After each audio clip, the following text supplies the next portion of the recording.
যে রান্নাঘরে সবাইকে স্বাগতম। আজকে কাঁচা টমেটোর চচ্চড়ি বানিয়ে দেখাবো। এই জন্যে 4টে টমেটো কাঁচা স্লাইস করে কেটে নিয়েছি, একটা আলু সরু লম্বা করে কেটে নিয়েছি, আর বড় বড় দুটো পেঁয়াজ স্লাইস করে কেটে নিয়েছি।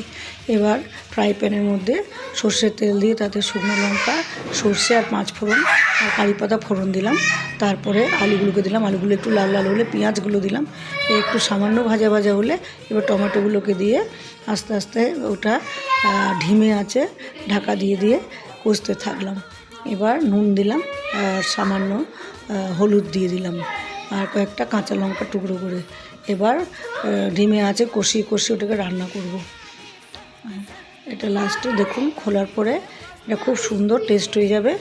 আর একটা ফ্রাই প্যানে শুকনো লঙ্কা আবার 5 ফোড়ন একটু ভেজে নিয়ে ওর মধ্যে ওপর থেকে ছড়িয়ে দিলে দারুণ টেস্টি হয়ে যাবে।